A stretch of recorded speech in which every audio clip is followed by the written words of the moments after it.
Welcome to the Humanities Team podcast with me, Steve Farrell. Humanities Team is an international spiritual movement whose purpose is to communicate and demonstrate the timeless truth that we are all one, with the divine and all life, caring for each other and the world we share, so that people's actions reflect this profound understanding within our generation.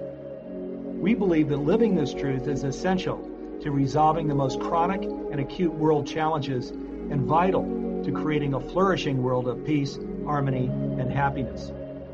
We offer transformative education programs in personal and spiritual development, and we host an annual event called Global Oneness Day. Similar to Earth Day, which galvanized the global environmental movement, Global Oneness Day has become a catalyst for spiritual activism and an integral part of the present-day global oneness movement, which represents a profound new paradigm in human culture. Humanities Team is the only global nonprofit organization working in transformational education. Since we are a nonprofit, there is no focus on growing profits or satisfying shareholders, and 100% of all revenue goes toward our work supporting conscious evolution, planetary awakening, and flourishing at every level of life. If you'd like to learn more about us or want to support our mission directly through donation or volunteering some of your time, please visit us online at humanitiesteam.org. And lastly, if you enjoyed this podcast, we'd be grateful if you'd leave us a review.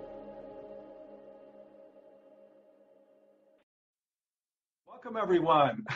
I'm Steve Farrell, the Worldwide Executive Director for Humanities Team, and happy Global Oneness Day to each of you. The Science of Oneness panel is always one of the most popular panels, and it begins right now. We're going to explore the leading edge of science and oneness and the deep spiritual implications behind the science. If you're interested in that, you're in the right place. With the knowledge of quantum mechanics, which came about in the early 1900s, science has been teaching that all of life is interconnected. All modern-day technologies, such as computers, smartphones, and smart TVs, are based on the principles of quantum mechanics. Without the interconnectedness of all matter, these modern-day devices could not exist. Science has proven that oneness is not a belief, it's a fact of life and the true nature of reality. Now, one might say that quantum mechanics is the science of the behavior of very small particles and its interaction with energy on the scale of atoms and subatomic particles, not large particles. However, a very important point is that all matter is made up of these atoms and subatomic particles. Therefore, how can one rationalize that there are two different sets of principles, one for the nature of reality and the other for very small particles and others for very large? We are very honored to have with us today some of the leading experts in the science of oneness: Gregg Braden, Dr. Bruce Lipton, Nassim Haramein, and Lynne McTaggart. I'm going to introduce you to the panel now. I'll introduce panel members one at a time, and then we'll go right to questions and panel discussion. Bruce H. Lipton, PhD, is an internationally recognized leader in bridging science and spirit. Stem cell biologist, best-selling author of The Biology of Belief, and recipient of the 2009 Good Peace Award. He's been a guest speaker on hundreds of TV and radio shows, as well as keynote presenter for national and international conferences. Welcome to Global Oneness Day, Bruce. Steve, I am so happy to be here with you and the distinguished members of this panel. It's very exciting to have colleagues that are so wonderful in helping us evolve into a better world. Amen to that, and true for you too, for all of you. Gregg Braden is a New York Times best-selling author and internationally renowned as a pioneer in bridging science, spirituality, and the real world. Gregg's work is now featured on the History Channel, the Discovery Channel, the Sci-Fi Channel, ABC, and NBC. His discoveries have led to 11 award-winning books published in 38 languages. He is the author of The Isaiah Effect, The God Code, and many other best-selling books. Welcome to Global Oneness Day, Gregg. Steve, thank you so very much. And my brothers and sister, my esteemed colleagues, I'm absolutely thrilled to be on this panel today. And I think this is a really important panel, Steve, because it's through this new information that we're learning how to become better people and create a better world. And I can't think of a better way to start the Global Oneness series. So thank you for the invitation today. Well, it's great to have you, Gregg, and on to our next special guest.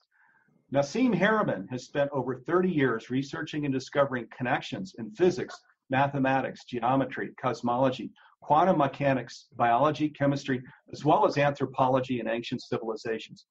These studies led Nassim to groundbreaking theories, published papers, and patented inventions in unified physics, which are now gaining worldwide recognition and acceptance. Haramein's findings are focused on a fundamental geometry of space that connects us all. Nassim founded the Resonance Science Foundation and the Connected Universe. A documentary film was produced based on Haramein's discoveries and their potential for generations to come. Welcome to Global Oneness Day, Nassim. Thank you for having me. It's so great to be here with you all.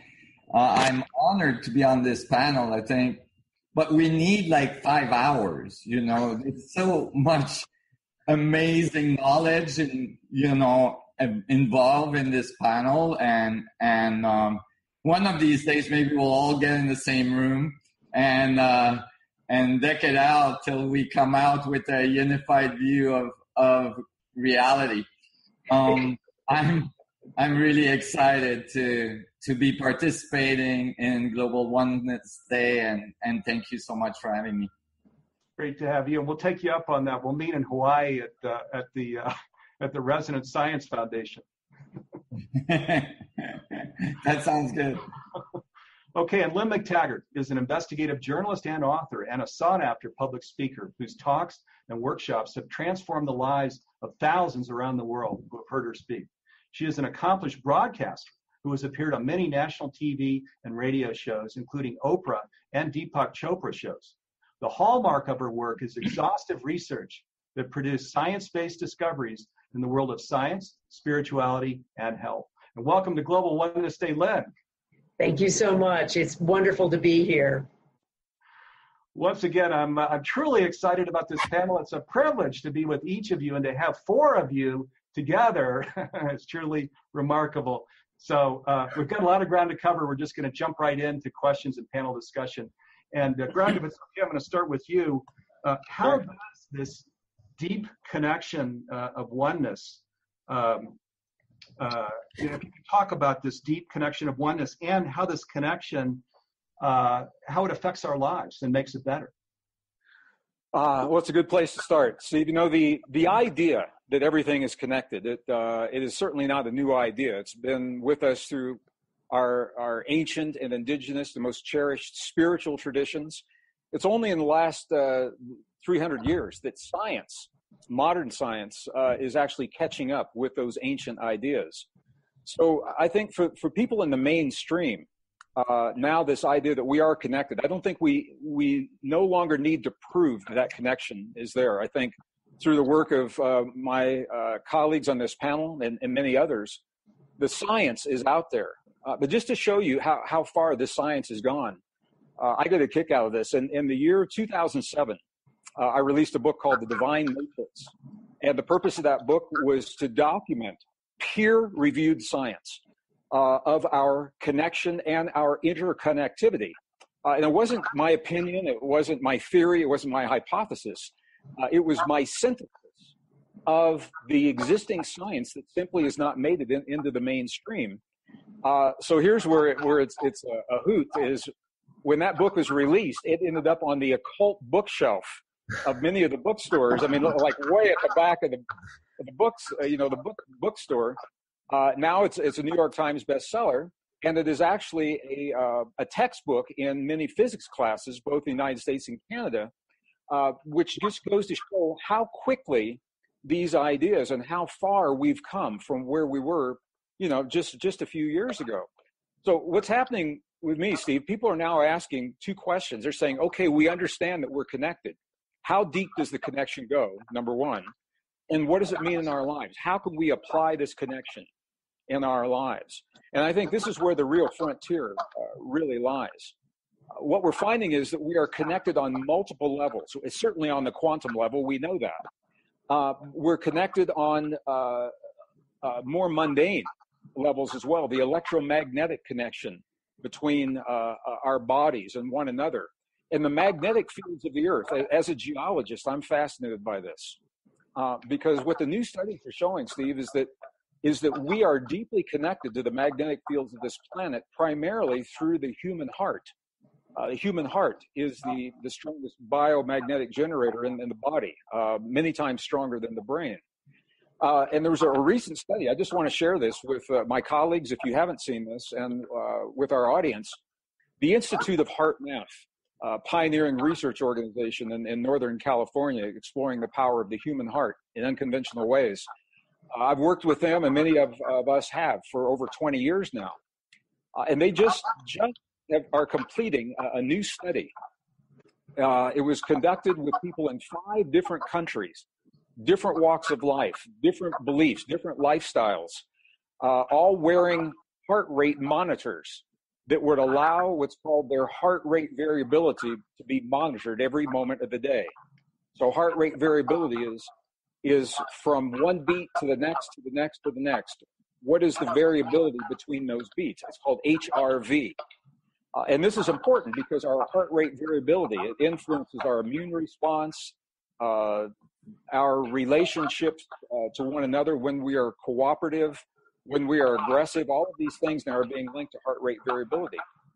So what the study showed, the scientists expected so many people in so many different walks of life with such varied circumstances, they expected the data to average out to kind of like a flat line. And that didn't happen. What we showed, no matter what people were doing, what their lifestyles were, their beliefs, their religions, their culture, is that there were very pronounced ebbs and flows where we all synchronized together. We all synchronized unconsciously. And the question is, what are we synchronizing to? What is the unifying field? And what the studies showed, it is the magnetic fields of the Earth. And the reason this is important is because the magnetic fields of the Earth go through ebbs and flows where they're stronger and they're weaker. And here's where it gets really interesting. When the magnetic fields are stronger, we are more cooperative. We are more willing to solve our problems and work together and communicate clearly and listen. And when the magnetic fields are weak, we are more aggressive. We are become very short with one another. This happens in our families. It happens between nations. And the reason that's important is because of where we are in those fields right now. We are at a point, the magnetic fields of the Earth are at a low point. Solar cycles are influencing that. And what it means is from now through about the year 2020, over these next few years, until this cycle turns around, we are vulnerable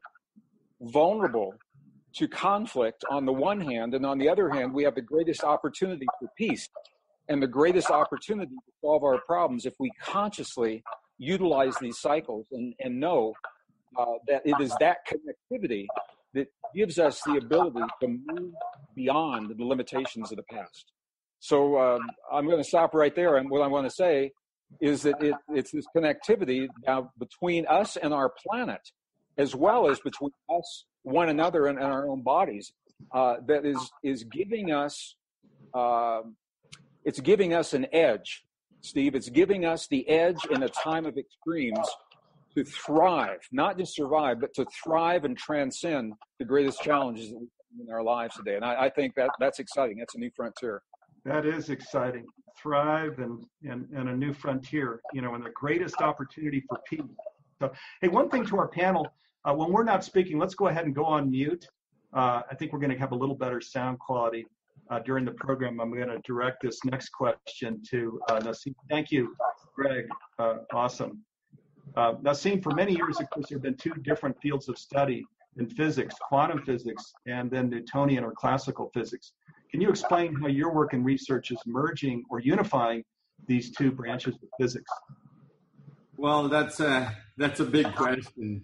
I can try to give it a synopsis, but I want to mention from your introduction, which was excellent, that there is a way that we can, like the way we think of particles, and that we think of subatomic particles like atoms, protons, neutrons, and all this. it's important to understand one thing, is that they are not billiard balls going around.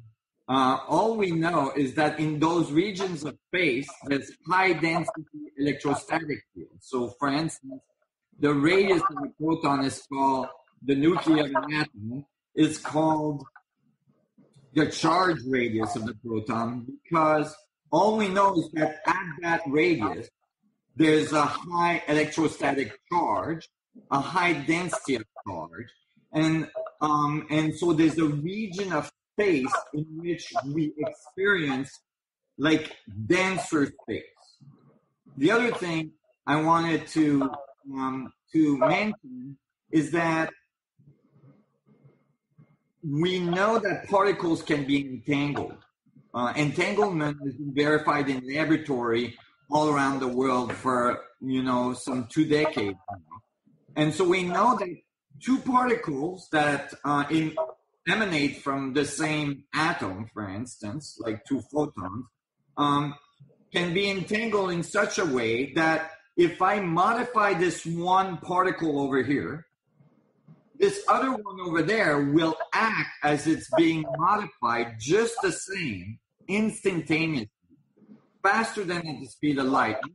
That other particle could be on the other side of the universe, and it would get modified instantaneously. And we know that because when we do the test, we modify the particles at a distance in which, even at the speed of light, the information wouldn't have time to go to the other particle for it to move instantaneously. So we know that it's instantaneous, right? And now in laboratory, we're able to entangle things that are much larger than particles. That is, we've been successful in entangling, for instance, diamonds. And so we can have 2 diamonds that are entangled in a laboratory. We hit one of the diamond with a laser, and the other one on the other side of the laboratory is acting like it's being hit by a laser, right? And so it's no longer true that only subatomic particles are able to be entangled or show entanglement. The other thing that's really important to understand is that when we say there's particles that are entangled and particles that are not entangled, it may only be because our capacity to do measurements on particle. That is, if we have a particle over here and we think it's not entangled with the rest of the universe, it's not connected to the rest of the universe, okay, because we modify it and we don't see anything else being modified, well, that might be because that particle is entangled with a particle on the other side of the universe that we're not measuring on, right? So we only have a small percentage of the particles in the universe that we can measure at the same time. And it may be that if we were able to measure all particles in the universe at the same time, we would find that they're all entangled. And actually, there's a lot of evidence that this might be true. And that evidence is coming out in theoretical physics, but as well in laboratory testing.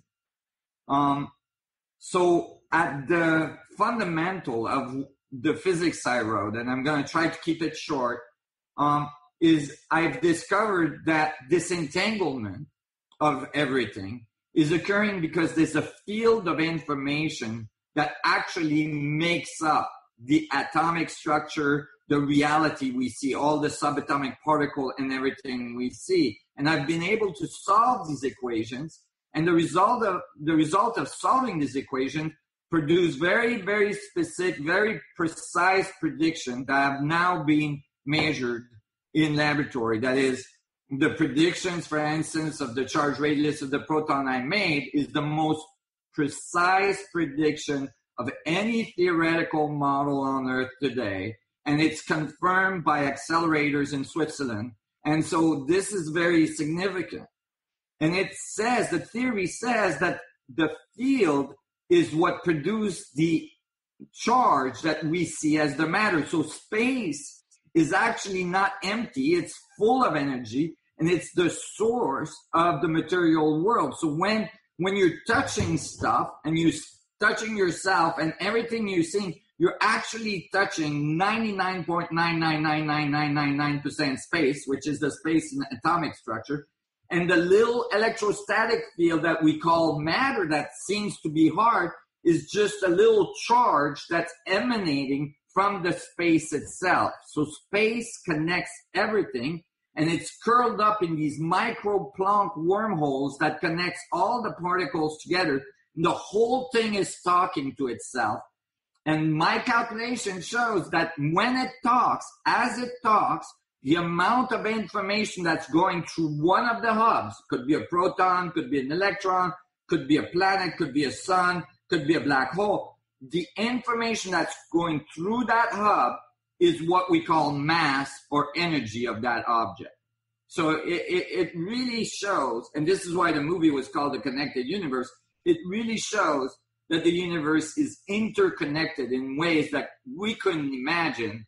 And maybe, in fact, and I wrote papers on this that just got published in peer-reviewed journals, in fact, this information network highway that the universe is utilizing might be the source of our consciousness. Wow, stunning. And the connected universe, which I referenced when I introduced Nassim, he just shared, I recommend it to everybody, because it really makes this all, the science here is deep, and there's clarity as to how all this works. Thank you, Nassim. That was awesome.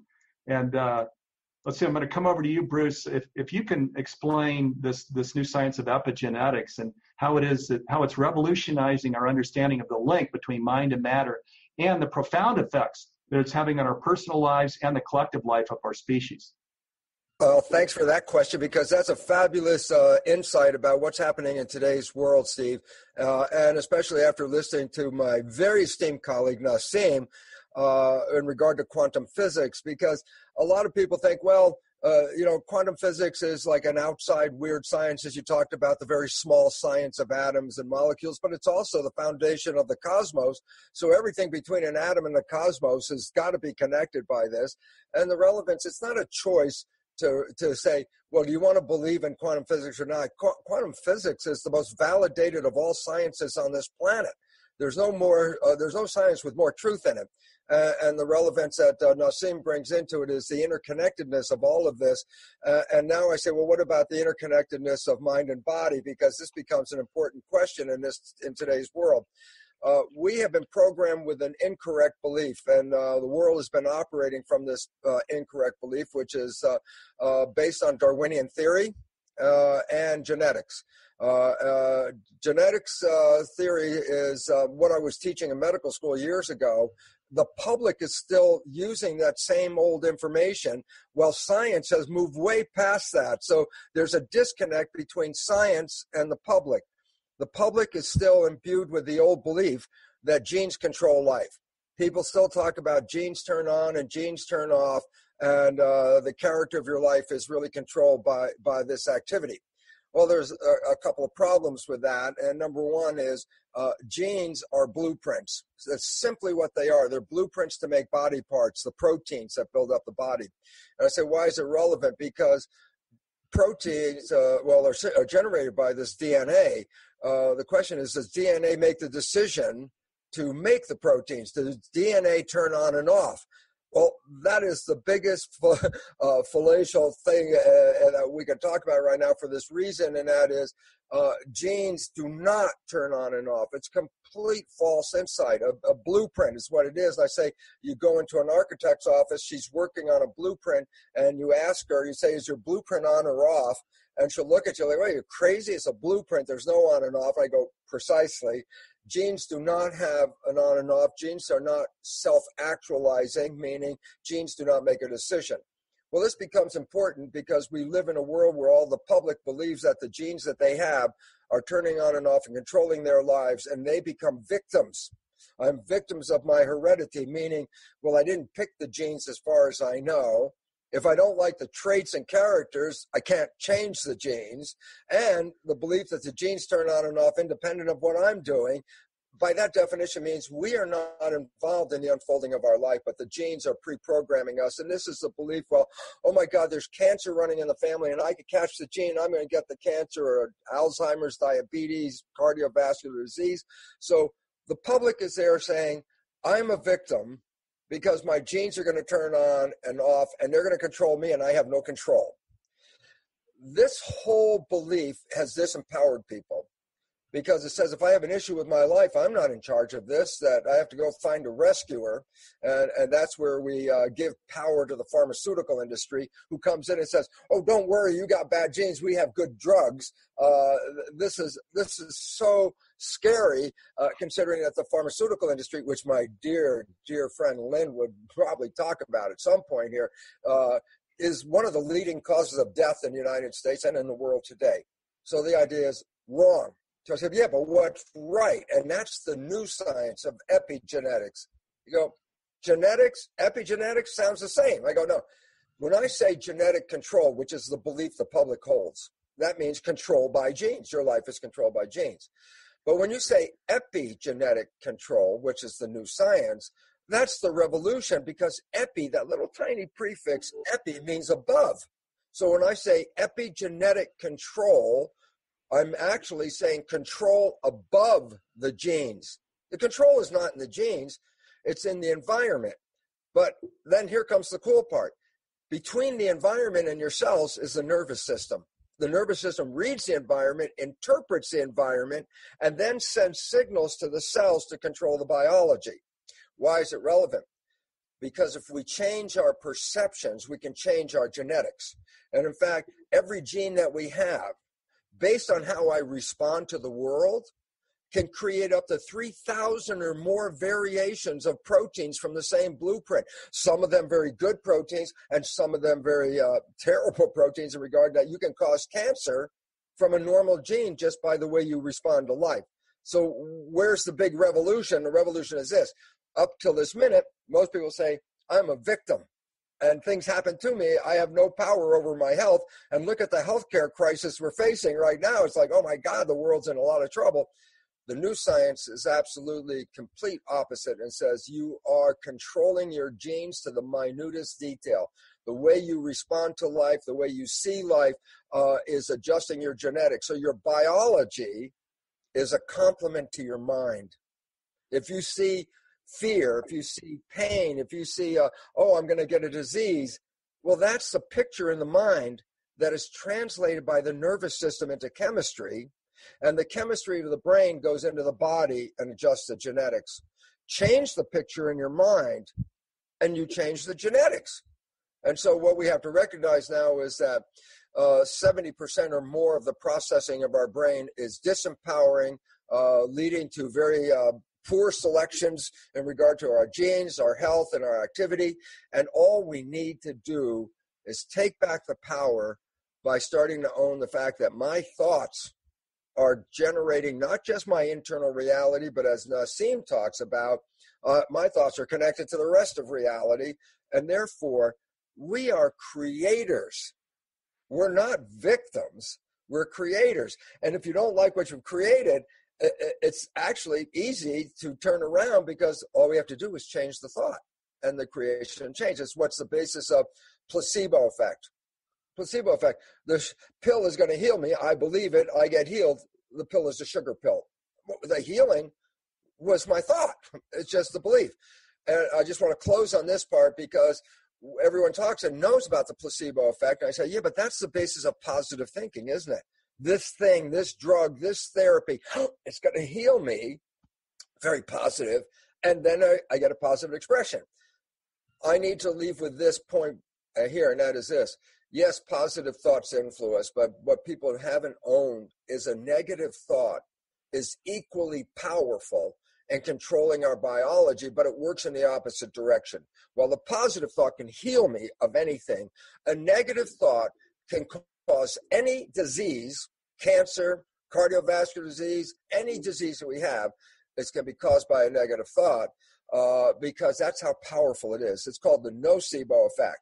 And why is it relevant? Because psychologists will reveal that most people's thoughts are negative to a very high degree and redundant, repeating themselves. And in other words, we are thinking ourselves into trouble.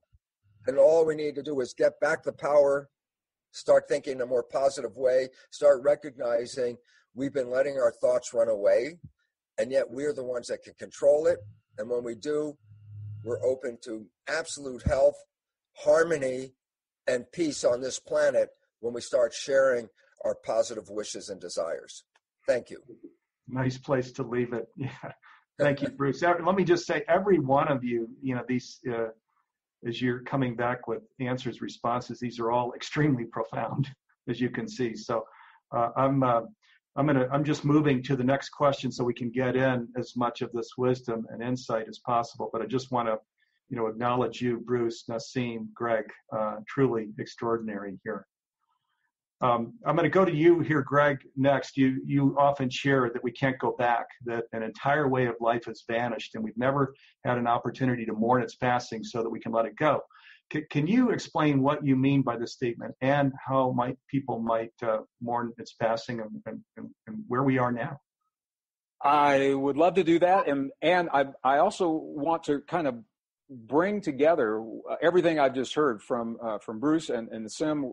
We're talking about a unified, connected universe, and we're talking about the power within us to change our physical expression of our internal universe.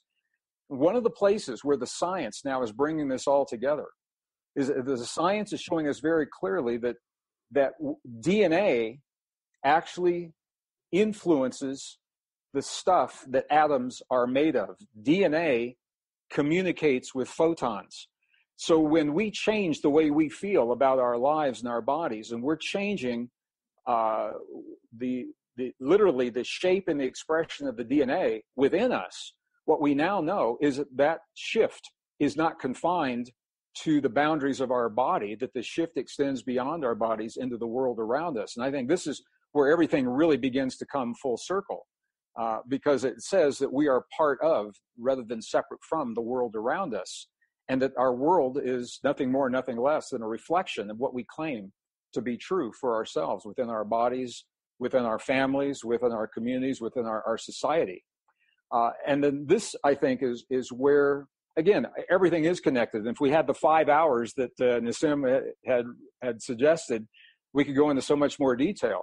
But our ancestors understood these principles.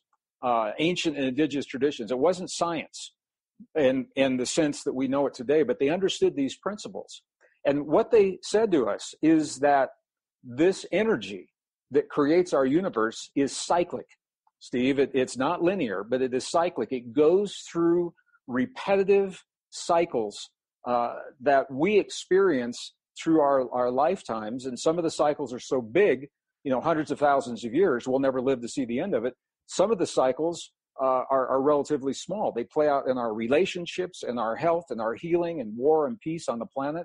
So when I made the statement that we're moving into this is the new reality, we can't go back to the world that has been. It was a reference to these cycles, because we are now moving forward in a series of interconnected cycles. And the cycles, they're new to us. We haven't seen them in our lifetimes.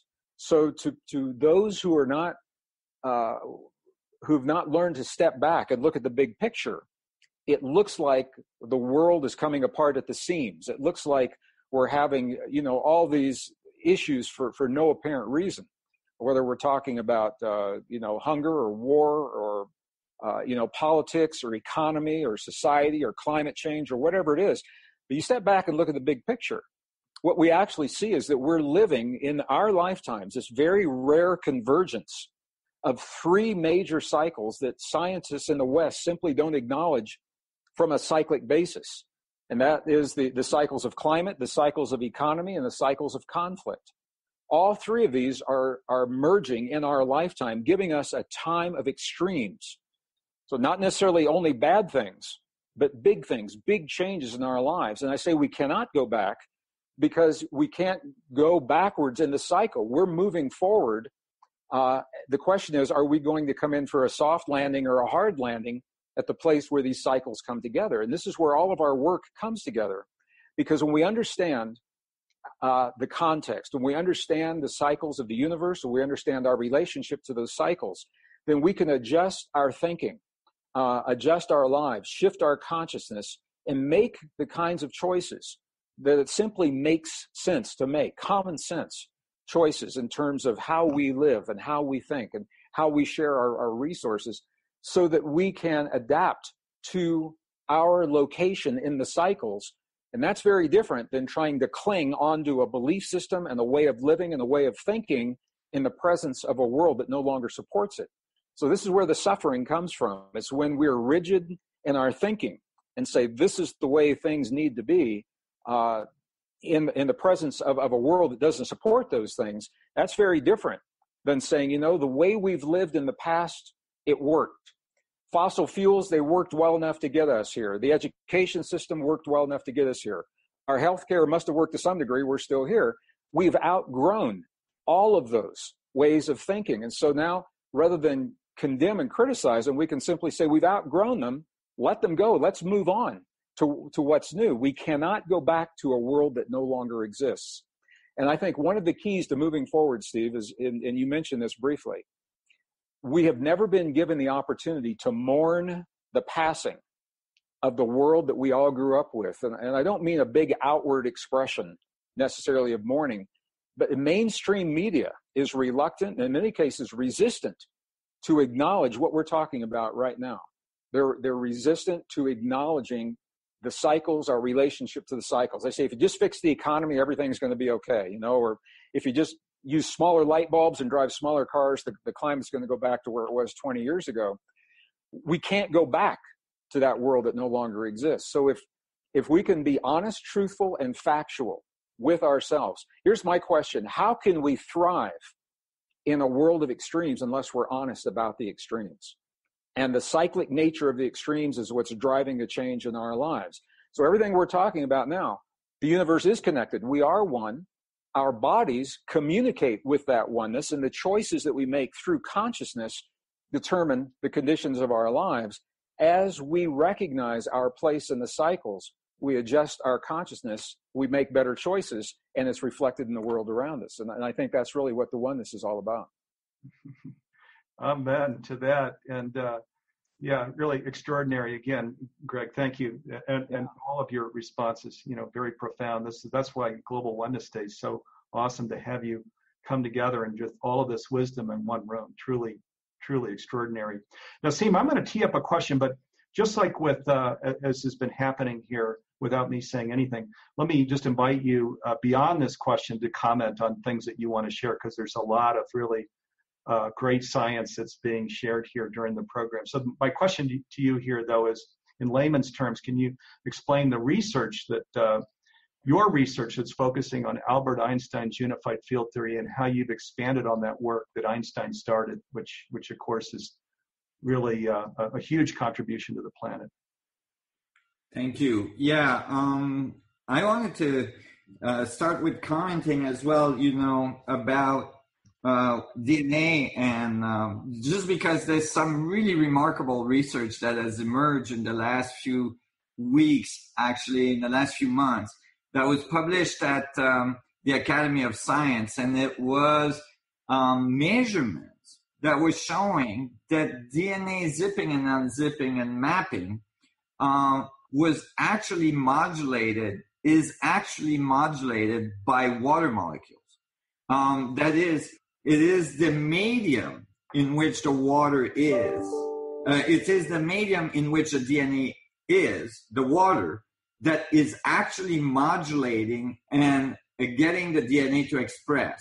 And so I, and then there's like photonic emission, as Craig was talking about, and that, relates to quantum physics, because, photons are in the realm of quantum physics and so on.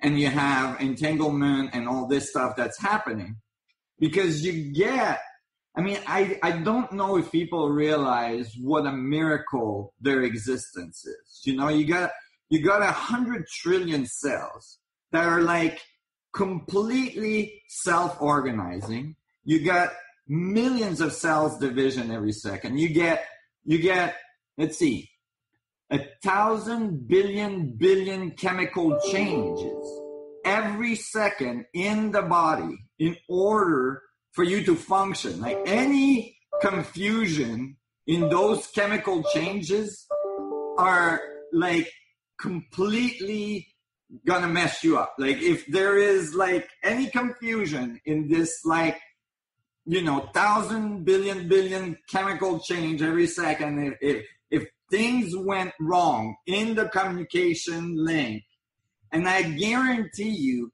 it's not happening by molecules or cells bumping into each other in some random way and somehow making this all work.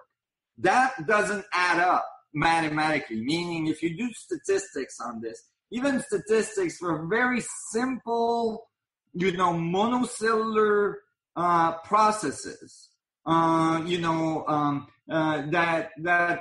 would make it so that monocellular life could emerge on Earth. If you calculate the possibility of that happening in a random way, in a random universe, you've got some serious mathematical, like statistical issues.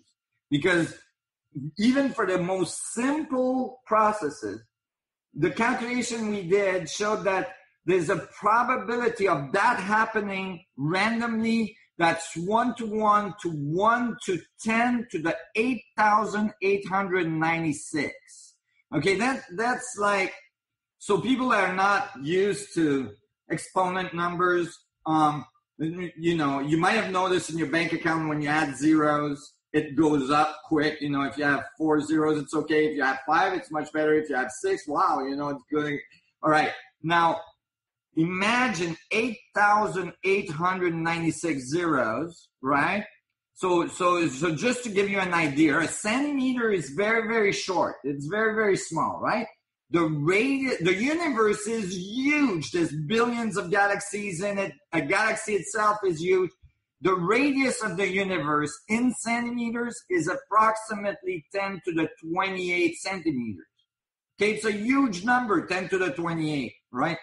10 to the 8,896 is like unfathomable.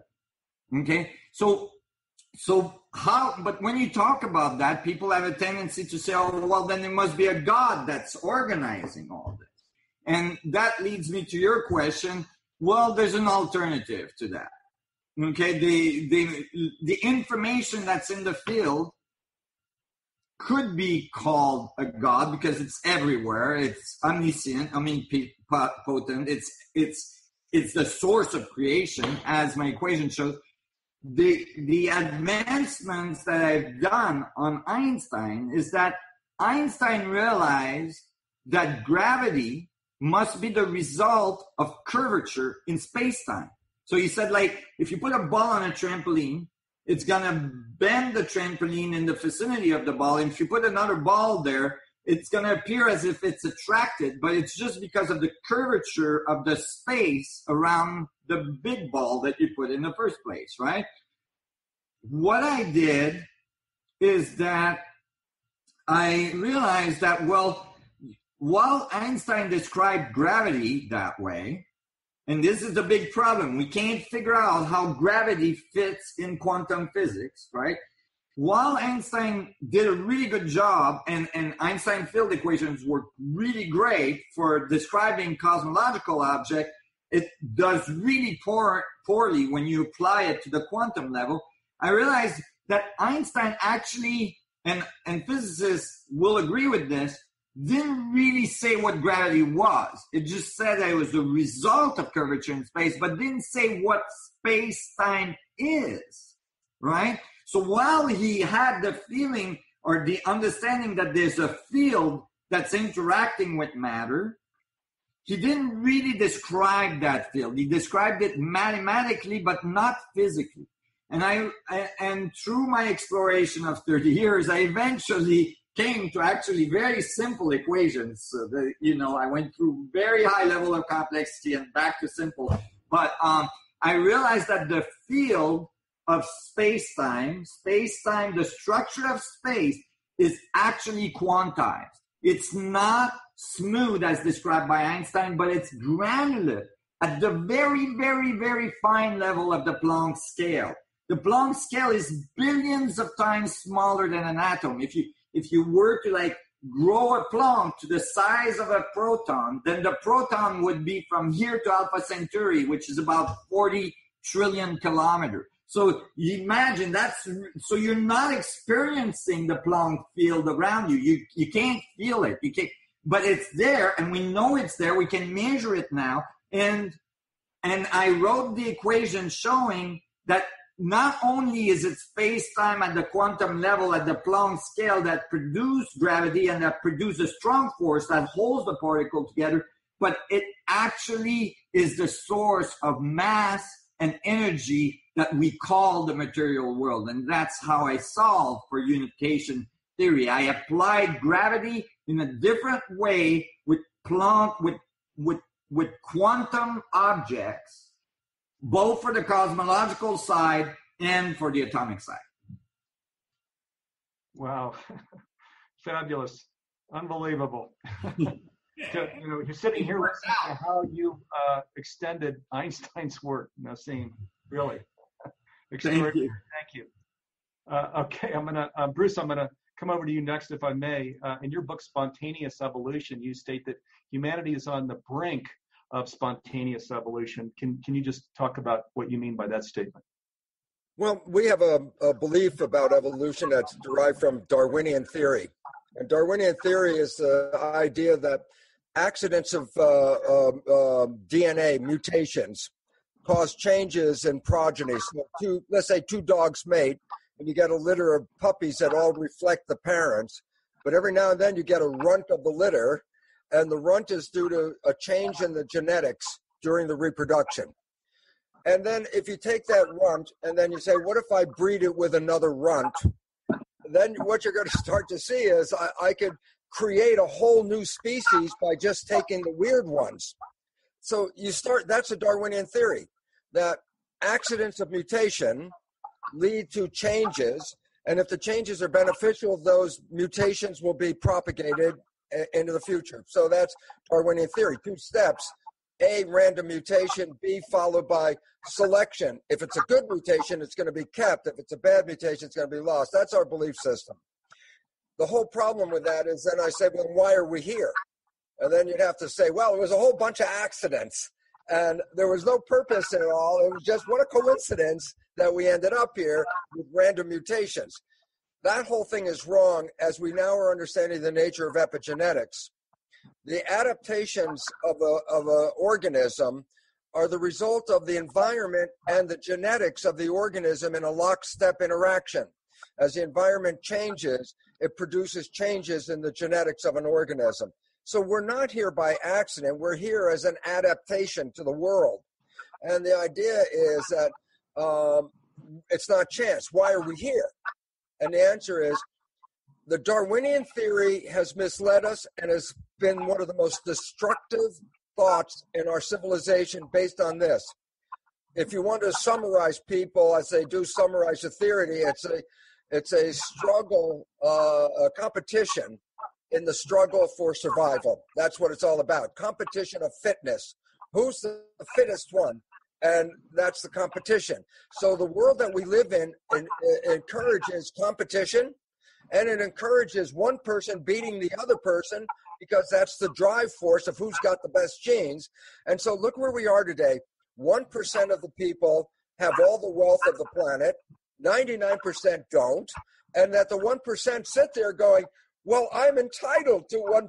I'm entitled to this money because I am smarter and better than you are, and I proved it. So screw you. I'm the hero. And I say, is this the way life is? And I go, competition. This is the issue. Competition is not the drive force. Cooperation is the drive force. A garden is not a battleground. A garden is all the organisms cooperating in harmony to create the beautiful nature of a garden. But we were inheriting a garden, And then we started to play the game of competition.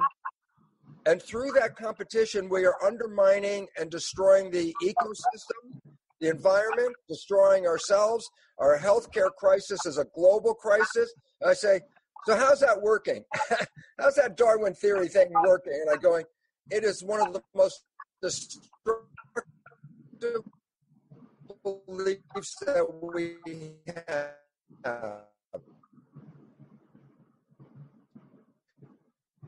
So the new science of epigenetics is a science of cooperation, biology of the other organisms. So to believe that doing the right thing is that is not what competition is all about. Competition, the original definition, is to strive together. Meaning, if I'm a tennis player, I don't want to play with a weak person because it's not going to make my game any better. So I'm going to play with a stronger person. I'm going to compete. And I say, well, what's the competition for? Not to see if I'm better than the other person, but to make my game better. So that means I'm going to compete, but I'm going to make my game better whether I win or lose. So that's not the competition of winner, loser. That's the way we play. It's the competition of we're all working together. And since the Darwinian theory has taken that away from us, then we see the garden has become a battleground, that we are now threatened by the way we have destroyed the environment because we found ourselves disconnected. It's like, how am I disconnected from the environment? I say, the church, when they were civilization, said, oh, God created nature, and then a day later, God decided to add some humans. And I say, oh, well, then humans are not connected to nature. I go, we got here through accidents of mutation. So there's no connection again. It's just accidents. And the truth we're finding out right now, and I need to close with, is we are nature. We are an expression of nature. We are an expression of the environment. If we undermine the environment like we are doing, then we are facing now the 6th mass extinction of life on this planet. We're facing our own extinction. Civilization, NASA's research revealed that civilization is facing an irreversible collapse within the next 2 decades. It's like, this is not a guess, this is reality. So what's going to change? The world's going to change or we're going to change? And the answer is, the world will change, but only after we change. We have to let go of competition, of fighting, violence, undermining the universe, and start working together as one collection of humans, where each of us humans is a cell in the body of a superorganism that's forming called humanity. So we're in evolution, letting go of ourselves as individuals and owning that we are a superorganism and we have to work together in harmony, because right now humanity is experiencing autoimmune disease, which means self-destruction, and that through my colleagues and through Steve and Caroline in this study, what does it say? It says we must get out of this hole, and the way to do it is to bring everybody together, a unity in physics, a unity in biology, and a unity in the evolution of this planet. Thank you. Amen to that. Well, that certainly brings us back to a global oneness day theme, doesn't it? Unity. And what a perfect segue, Lynn, over to you as we're talking about going from competition to cooperation. I'm gonna pose a question to you, Lynn, but there's been a lot shared here, and you may want to as well just comment on some of what's been shared. Okay. Well, I lost connection for about 25 minutes. So yes. I know my colleagues work very well. I'd like to address a few things and maybe talk about some practical solutions. First of all, this whole idea of connection we started out with,